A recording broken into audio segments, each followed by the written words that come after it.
Hey guys, welcome back to MMA Library. Today in MMA and UFC news, Robert Whittaker gives his take on a potential fight between Alex Pereira and Khamzat Chimaev. What did you think when you saw that?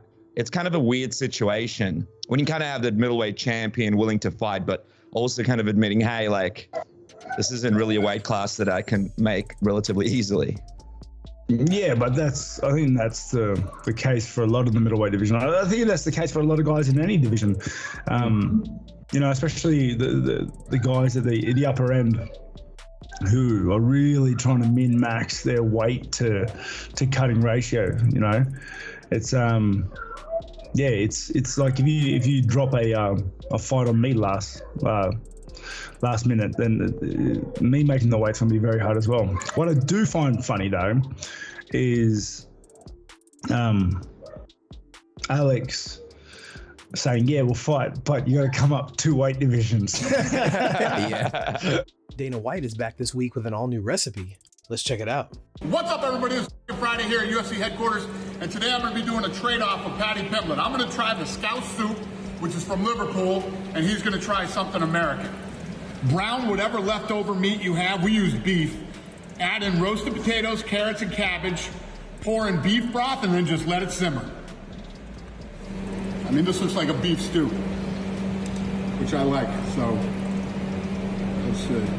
Scout Soup from Liverpool.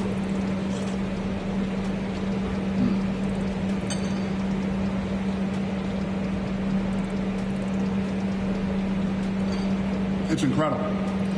It's incredible. Yeah. I don't know what else to say. Awesome. Winner. Chael Sonnen discusses whether or not Jamahal Hill can beat Glover Teixeira and goes on to explain how great a fighter Teixeira actually is. Here's the clip. Can Jamahal Hill beat Glover Teixeira? I mean, I gotta tell you, that's not a thought that I've had until right now. Can Jamahal win that fight? I would look at that and I would just think everything is favoring Glover, right? Your preparation into something is so important. And while this is a life's work, boy, that last 2 months leading into it, they sure are an important 2 months. I look at Glover Teixeira, he's getting a double training camp here, right? I mean, he trained for December 10th. Peak, ready to go. I got to see Glover at the MMA awards. I mean, he looked fantastic. Sure, he got his motivation a little bit chopped, then he got a little pep back under his step. Sure, all of those things happened, but he was prepared for a 5-round fight, and this is a guy who weaponizes pace. Most shocking thing about Glover losing to Prohaska was that Glover lost a 5th round at all. Glover Teixeira does not lose 5th rounds. Go find me an example where that's not true. Glover Teixeira just doesn't lose 5th rounds. That's when he comes on.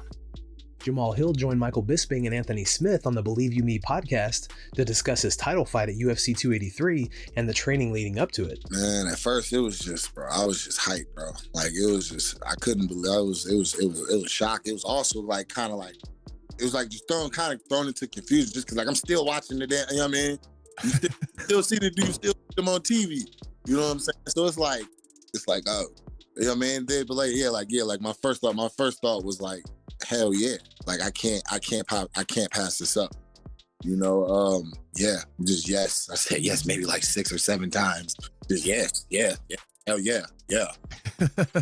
Yeah. But then then I asked for the contact so I could reach out to Anthony. And then I called my team. And I put them to task. And then I started reaching out to people, just to get a different element into the camp. Yeah. Who you all reach out to? I reached out to Daniel Brunson. Actually reached out to me, so he said he was willing to come out and work on some single legs. That's a good one. That's a good training partner. Yeah. Bilal. I talked to Aljo. So I'm gonna have some talks with Aljo as well. And the main thing was making sure we had time for my head jiu-jitsu instructor to be able to come up. Anthony Smith was due to face Jamahal Hill in early 2023. However, with the recent turn of events, Jamahal will now be facing Glover Teixeira for the light heavyweight title, leaving Smith without an opponent. Here's what Smith had to say about the situation in a recent interview. So you would be the backup in Brazil in January, and then if that fight goes through, you're fighting in March?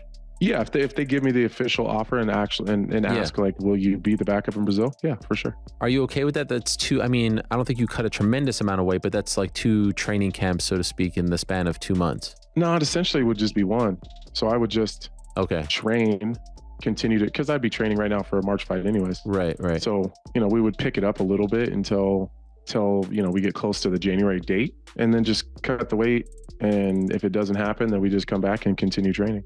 Jamahal told me on Monday that he tried to reach out to you before the news got out, but then ultimately it got out.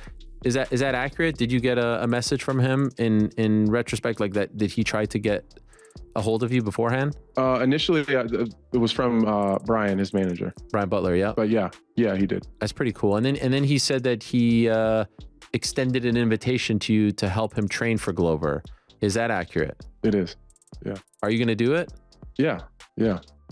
Sean O'Malley explained recently why he believes Jake Paul would destroy Paddy Pimblett in a boxing match.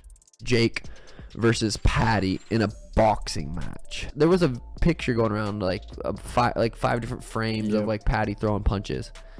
They're not clean punches. All the punches were landing on his gloves. There's a difference between finding people's chins and being accurate and sniping, and then just throwing just to throw and land on something, which was a lot of Gordon's gloves.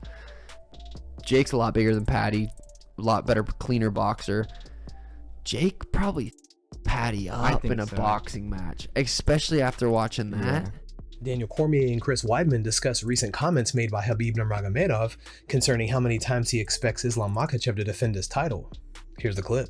Khabib Nurmagomedov went on record saying he expects Islam Makhachev to defend the belt 3 to 5 times and then move on, because he said, as God has made us, you're never allowed to stay on top for too long. You have your moments, Chris, where you're the man and then you're not the man so much. The sport kind of passes you.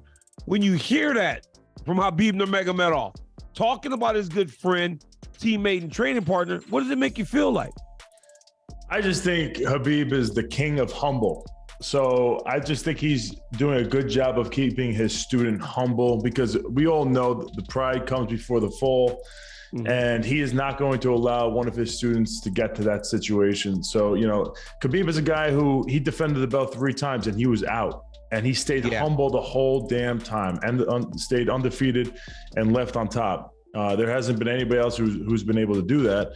And I think he has pride in that. And I think he wants to, put that, have his students kind of follow suit. Conor McGregor announces that he may move into politics in the near future and may even run for president in Ireland. McGregor posted on Twitter recently, saying that while he's still too young currently, he's interested to be in a position to respond to the events taking place in Ireland over the last few years, and the government is in desperate need of accountability. He goes on to say that a 4-year term, or potentially 8 if revoted, I could easily commit fully to this sometime in the future. When eligible, who knows? But know this, who else? The people's president, the politician's principal. Guys, thanks so much for checking out the video. If you like the content we do here on this channel, don't forget to like and subscribe to MMA Library for all the latest MMA and UFC news. We'll see you in the next video.